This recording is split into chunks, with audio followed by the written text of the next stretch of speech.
Toyota has been turning its attention to performance cars lately with models like the GR Supra and GR86, and now this car, the GR Corolla Performance Hatchback, which is new for 2023. And with it, the brand has a credible competitor to the Honda Civic Type R, which has been redesigned for 2023. With pricing that's around $40,000 or more, if you come across either of these cars with a dealership market adjustment, these cars are natural competitors, but there are some significant differences in the way they drive and what they're like inside. I'm going to mainly focus on the GR Corolla in this video, but make references to the Type R throughout.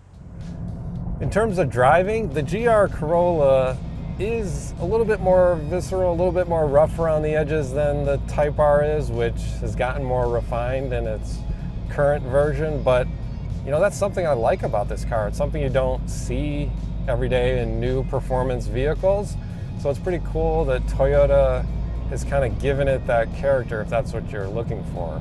And it comes through in different ways, both in kind of the power delivery and the way it sounds, from its turbocharged 1.6 liter 3-cylinder engine, you know, which makes nearly as much power as the turbocharged 2-liter 4-cylinder in the Civic Type R. It's a really gutsy little engine. I mean, you have kind of power on demand, revs really freely, sounds great when it does so, and I like it a lot.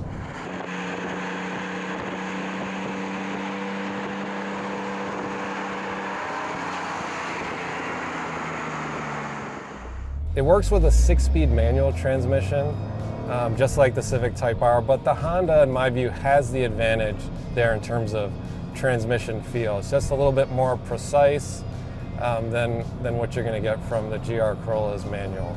I also like the Type R steering better. While the GR Corolla will, you know, go where you want pretty well, it just doesn't deliver the really great feedback and responsiveness that you get from the Type R, which is really, you know, among the best steering feel you're going to kind of find anywhere.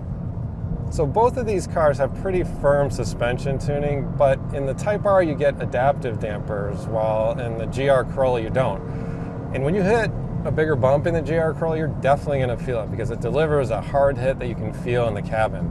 So the GR Corolla comes standard with all-wheel drive, and it's a pretty cool all-wheel drive system because it includes this console knob that allows you to vary power delivery in favor of the front axle or favor of the rear axle, or split power evenly between them. You can also get available front and rear limited slip differentials to help put down that power better. So compared to the Civic Type R, which is front wheel drive only, this is pretty advanced, and it also makes the GR Corolla more of a 4-season sports car, as long as you put the right tires on it if you drive it in colder weather. And also makes putting that power down to the road a little bit easier.